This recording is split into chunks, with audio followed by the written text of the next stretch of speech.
Hello, Hello, we're looking for E.G. Daly. that's me. Hi, E.G. This is Dustin Wilmus from KMSU Radio. How are you doing?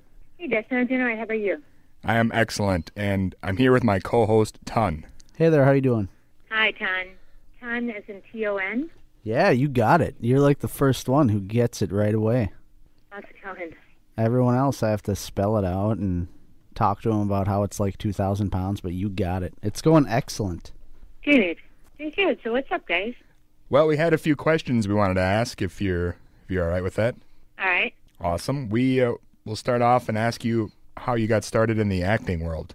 You know, my mom kind of got me started real young. I started around 8 or 9 with commercial agents and started doing auditions when I was real young. Wasn't really that into it then, but just kept going on these auditions and didn't know what the heck I was doing. Just sort of felt like I was sort of like a fish out of water, and never booked. And then was in school, started doing a lot of classes. You know, in elementary school and high school, started doing little plays, and then once I graduated high school, started working a lot. So all those auditions I went on, never booked, sort of were training ground for me. Okay. And that was it. Started working right outside of high school. And you were kind of doubling as a musician around that same time, right?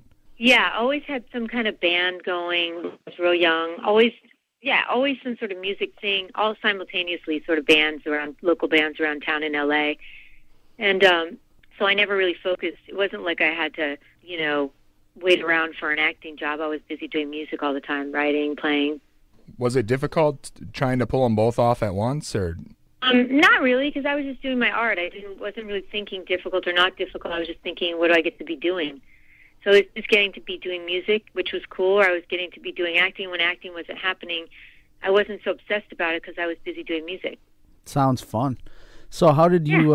How did it all kind of end up with like going into the Pee-wee's Big Adventure and everything? How did it kind of all gravitate towards that? I just, it was just an audition. It was a regular old audition. Went in for the Pee-wee movie and booked that and started booking a lot of movies. Like I said, right out of high school, booked just a lot of movies. I did Valley Girl and did a lot of little funny horror movies. So it just sort of one thing led to the next. When I was even younger than that, I was like 16. I think I did a guest star on Laverne and Shirley and did some good guest roles on other shows like Chips and Fame. And I don't know, just one thing just led to the next and started doing one job after the next. Again, same time doing music the whole time. Yeah. Yeah. Well, getting back to Pee-wee's Big Adventure, what was it like on the set of that movie? Do you have any weird stories? It was pretty fun. I mean, it was just a goofy, funny kind of scenario. I'd seen his play, like the Pee-wee's Playhouse, which was real fun, but nobody was that familiar with him at that point. And Tim Burton was the director, and he was sort of new and up and coming. So it was just fun and goofy, but nobody had any expectations, I don't think, for it. Do you know what I mean? It was a major studio film, but I had not known anything about any of it. I just knew that I got cast, and working on the film was fun, and the sets were fun, and everything was cartoony and exaggerated, which I liked. And that was it. I mean, we just did it, and it was just a good time. And then who knew? Who knew it was going to be such a big, huge, monumental thing? Most all the jobs I did, I never thought they were going to be big, huge, monumental things. I just sort of did them, and then they turned into be these big things. Yeah, it seems like you've been involved in a lot of projects like that became pretty cult classic over the years. Yeah, pretty cool. Do you have any idea what happened to the guy that played Francis in that movie? I don't know. He's around. I think he's around somewhere. I think he's. Oh, you know what? I think he's producing films. Okay. I think that's what I think. Just an odd question. I figured you'd be maybe a good person to ask. Yeah. Yeah, I think he's a filmmaker. How did you end up then transitioning into the kind of voice acting stuff? The voice acting stuff sort of happened. Let me think. I did a play when I was young called Tansy, and in the play I had to do all kinds of different voices, and I had to be a female wrestler, about a female wrestler, and each round of the play I was a different age. So that was, just something I did as an actor, and then someone had seen me and said, wow, you're. So I had to be a baby, and then a 5-year-old, and then a 10-year-old, and move up each round at different age. And this guy was like, you're really good with your voices, and you do really good kids' voices. And I just didn't really think anything about that. I just did it because I just always did little voices. That was just something I did naturally.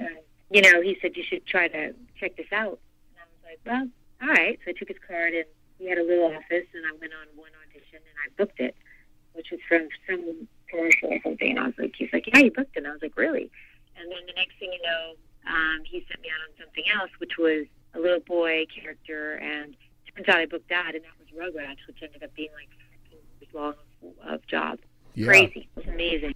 So that was just sort of another one of those things that just sort of floated my way. It was pretty cool. Yeah, it was like what you were saying before, doing these projects and not knowing that they were going to be so huge. Was the Rugrats something that you were really surprised that it lasted so long? Oh, yeah. I had no idea. I mean, when I booked out, I had no idea. We just did 1 year and then another year and another year, and it just kept rolling. So you were just sort of in it and going, oh, cool. Oh, won an Emmy. Cool. Oh, won another Emmy. Cool. Oh, got a star on the Walk of Fame. Cool. It was just one thing after the next. Pretty cool. Yeah. So with your success on that show, did that lead to other roles? Like, did you land Powerpuff Girls or some of the other cartoons from that? I didn't get it from that necessarily, but I definitely had established myself and started booking a lot of cartoons. I mean, there was one point where I think I was doing like 8 series a week. I was doing like Bagheera and Jungle Cubs. I was doing Rugrats. I was doing Powerpuff Girls. A whole bunch of shows. It's just the characters I did were so different. So to get more established, so then people would just call you in. But still, you just have to read for them, and you either book them or you don't. It wasn't like because I did Tommy Pickles, I was able to do Powerpuff Girls because it was different character, I still had to read for that.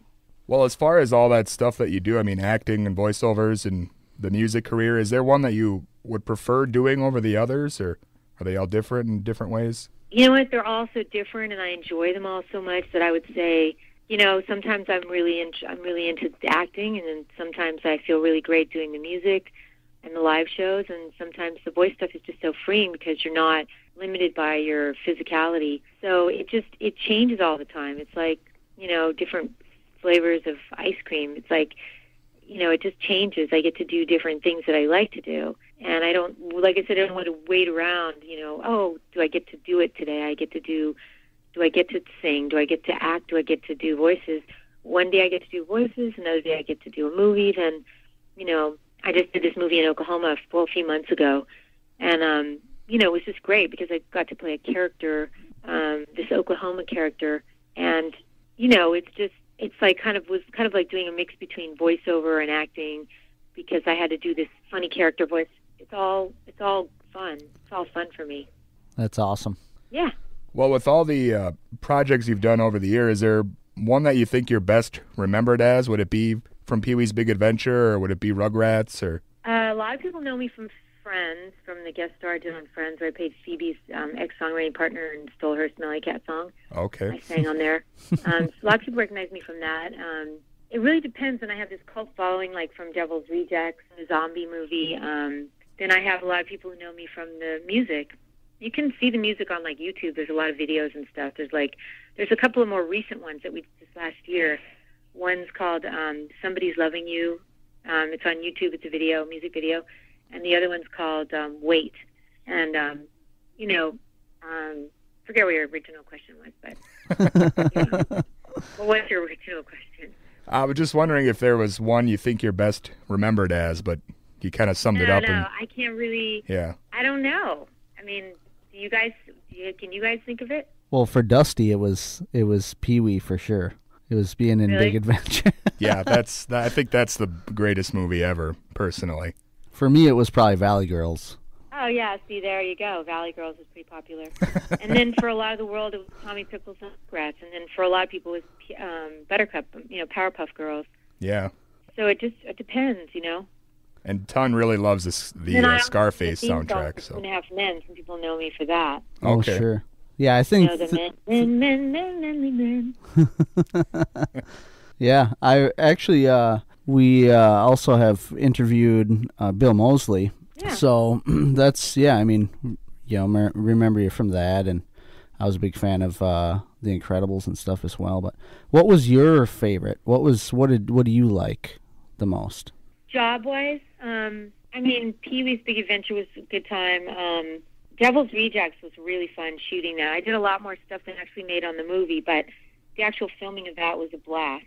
I love working with Rob Zombie. And like I said, I just did this movie called Yellow that Nick Cassavetes directed and wrote. in Oklahoma, and I had a really good time with that. But as far as like all the culty things, I mean, Pee-wee's, let's see, Rugrats was pretty fun. Those first batch of years, the scripts were so amazing, and we just laughed our butts off. It was so much fun. So, yeah, I don't know, guys. Too many to choose from. Yeah, you got a lot. You got a lot of stuff you've done. Yeah. Well, is there stuff you're working on now besides that movie that you'd want to talk with us about? I do Curious George, the cartoon series, and I do Pound Puppies. Those are my 2 animated shows right now, and like I said, I just did Happy Feet 2 that came out, and I did a lot of voices on that. And I have some new music, but I'm just mostly the cartoons right this second until I land another film that I want to do or a TV series or something. Yeah. Okay. And you said you can find all your new music and stuff on your YouTube page, right? Yeah, you can just go to YouTube. Just punch in EG Daily, and then punch in, like I said, the song Somebody's Loving You or Wait. But a lot of videos will come up. There's tons of videos that'll come up. Okay, sounds Cool. great. Yeah. Well, thanks a lot for chatting with us. Do you have any parting words for us? Have an awesome day. That's it. Have fun today. There you go. I will. Excellent. You rock. All right, guys. Have an awesome day. You too. Thanks so much. You too, thanks. Bye. All right, bye-bye. Bye-bye.